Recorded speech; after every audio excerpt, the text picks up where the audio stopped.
So Brexiteers will love to tell you that Brexit was all about one particular thing. At one point, it's all about trade. The next point, it's all about immigration. And another time, it could all be about sovereignty. And, well, sometimes, depending on whatever phase of the moon it may be happen to be, it may be one of those things. It may be another thing. It may be something else completely altogether different. But if we are to believe that Brexit was all about trade, then why is our trade stagnating? And don't get me wrong, you can try and blame the pandemic, you can try and blame the war in Ukraine, all you want. But the figures show every other country around the world having a massive export boom post-pandemic, except for the UK. Why is that? Well, as we said many of those years ago now, only back in 2016, if you leave your largest market, the countries that you most trade with, partly because, again, of trade gravity, because countries trade with their closest nations, what did you think was going to happen? The lie and the myth that we could just do all these other, quote, fantastic trade deals around the world was always a lie. Very, very much so. If you've ever looked into any international trade or even experienced it yourself, you know just how difficult it really is to go over to another country with a new product, a new brand, or whatever, and try and get a piece of that market share. It's incredibly hard. But, however, there is one country that is massively benefiting from our lack of trade, and that is, of course, Ireland. So we're going to have a look and see what's happening over in Ireland with all this stuff. Because according to this piece from, I think it's the Canadian CNBC, there is no port lying idle. So before we do go jumping into this, please do remember to hit that like, share, and subscribe button. And of course, down below, there are links to my Patreon page. And there's a one-off donation link called Buy Me a Coffee, where you can buy me a coffee. And of course, there is the YouTube subscription button where you can join the Pony Club. And of course, there is the YouTube thank you button down below as well. So thank you very much to all those people who do support the channel that way. So over we go to this from CNBC with the title of "There's No Port Lying Idle. The Brexit tumult is rapidly reshaping trade on the island of Ireland." Amid the acute political uncertainty and the upheaval of Brexit, the movement of goods on the island of Ireland has been transforming and seeing a significant boost.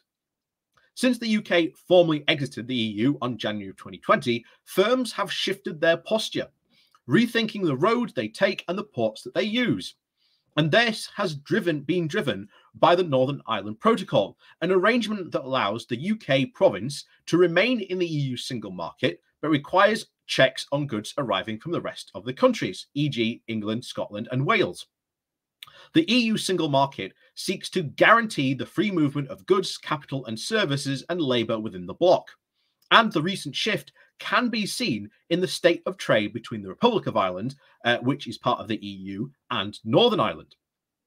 According to the figures from Ireland's Central Statistics Office, in the first quarter of 2022, imports from Northern Ireland grew by 34% year on year to over 294 million euros, or $310 million. The exports grew north of over 49% to 368 million euros. What was clearly happening was the Irish buyers were moving away from GB, that's England, Scotland, and Wales suppliers, and continuing their trade with the UK by buying from Belfast rather than Birmingham. Stephen Keller, the chief executive of Manufacturing Northern Ireland, which represents the industry in the region, told CNBC. This is played out in the movement of goods like food, pharmaceuticals, and manufacturing supplies over these two jurisdictions' land border, the crossing road and networks, as well as ports on for further travel.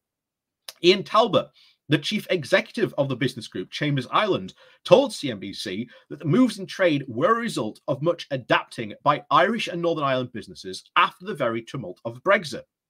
There is no catastrophic failure anywhere. There's no port lying idle. There's no road idle. Trade is happening and in larger numbers, he added, referring to the current arrangement facilitated by the protocol. However, he said that there is still a caveat to the variations in trade and movement of goods on the island of Ireland, as much of this change is happening amid the disruption of course the COVID-19 2020 and 2021. And with the impact of COVID and the lockdowns, it's very hard to unravel all what you're comparing and what year you're comparing it to. So since 2021, there has been a rapid increase in the number of cargo ships leaving Irish ports, such as Dublin and Rossier in the south of the country, and ports for in France and Spain to avoid the red tape of crossing through Britain. This marks another shift in the profile of the freight movement in the island of Ireland, which companies eschewing the traditional land bridge of the UK, where trucks would cross the Irish Sea in the UK and travel across the country to the Dover and then onwards to France for continental deliveries.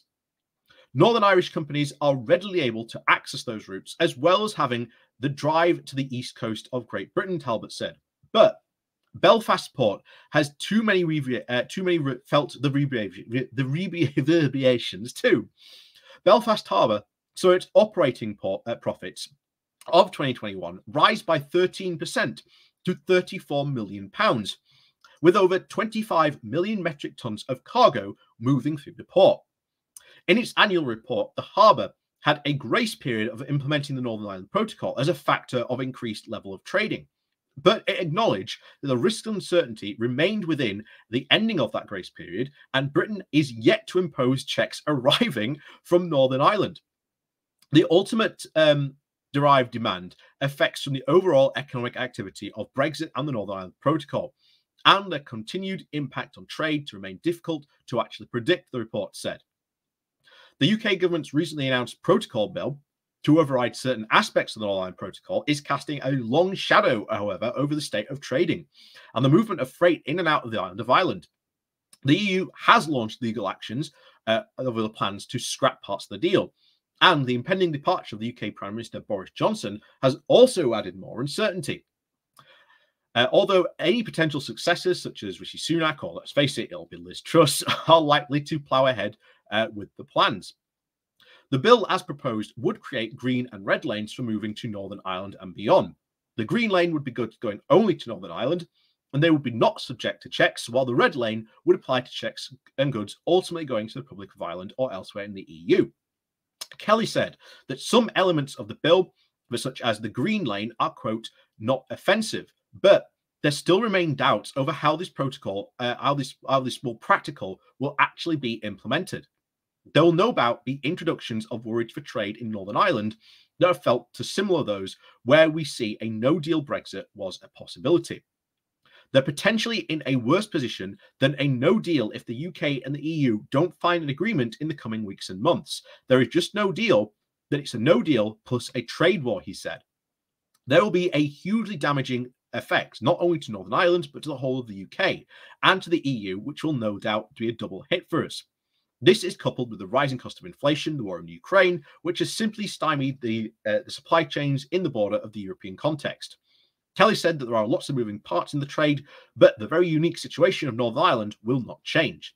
Northern Ireland will not physically move from being the border between the UK and the EU, he said. Our geography won't change. And that sums it up. Geography does not change.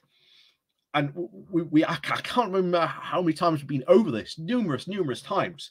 There has to be a border. You either put it between the North and the Republic, which again breaks the Good Friday Agreement, which is again unacceptable because we cannot break that, international binding, hugely successful peace agreement, or we put it in the Irish Sea.